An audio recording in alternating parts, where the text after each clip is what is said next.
Le monde du jeu s'est donné rendez-vous sur la Croisette et plus précisément au Palais des Festivals pour cette 37e édition du Festival international des jeux. Pour quelle raison on s'est rendu aujourd'hui au Festival international du jeu de Cannes? C'est assez simple en réalité, c'est d'abord pour trouver des jeux, s'amuser, faire des rencontres aussi. On est là pour trouver des gens avec qui s'amuser tout simplement. Presque 10 ans qu'on vient au Festival du jeu de Cannes.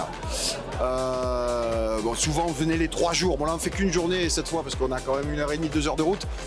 Mais l'intérêt, c'est vraiment de rencontrer des gens qui sont passionnés, qui partagent leur passion. Nouveautés, émotions, partage et des milliers de parties jouées ont été au programme de ces 3 derniers jours qui ont permis à tous, petits et grands, de découvrir et de s'amuser grâce aux 300 stands d'exposants présents. Sur ce coup-ci, je me retrouve dans le rôle d'un mouton car il y a un jeu qui s'appelle Wolfgang où vous incarnez des chiens de berger. Votre but est d'aller récupérer des moutons.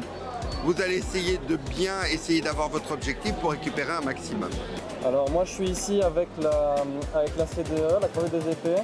On fait partie d'un groupe qui s'appelle le Graal et on vient pour promouvoir le jeu de rôle auprès d'un peu tout le monde, auprès des jeunes, des plus âgés, pour essayer éventuellement d'apprendre un peu plus aux gens ce que c'est, qu'ils aient un peu moins d'idées reçues sur ce que c'est et qu'ils comprennent qu'on peut parfaitement s'amuser à jouer au chevalier, même en étant grand.